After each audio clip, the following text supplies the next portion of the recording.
Are you looking for ways to make your holiday recipes lighter? My advice, don't do it. I'm Emily, registered dietitian at the Student Health Center. And as a registered dietitian, I am frequently asked my advice about healthy eating during the holidays or even special events. So if we could visualize the breakdown of our food groups as a pie chart for each day, or maybe even consider the week, month, or year, what would it look like? What would it tell us about the balance of our food groups? Here is a visual reference for you. Notice there is a section for a group I like to refer to as the extras. To name a few, this group includes some of my favorite foods like ice cream, cookies, desserts, chocolate, fries, chips, and regular soda. The goal of healthy eating is not to eliminate this group, but to include it in moderation.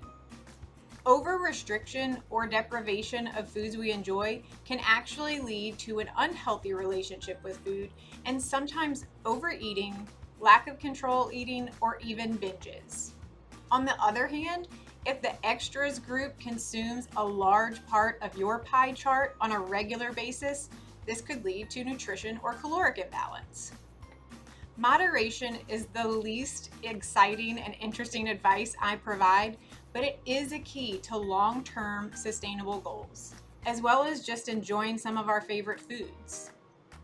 Substitutions or alterations to my aunt's sweet potato casserole is non-negotiable for me. It is one of my favorite holiday dishes. I eat it once or twice a year, and I'll be darned if someone wants to make any changes to it. So remember, ditch the idea of perfect nutrition. Take a step back and look at the big picture. Holidays are just a few days out of the year. Enjoy your favorite dishes as they are, with all the butter and sugar your heart desires, without judgment. What we do majority of the time with consistency is what really impacts our health and well-being. Thanks for tuning into this Tiger Tip, and remember, we're here to help you keep roaring.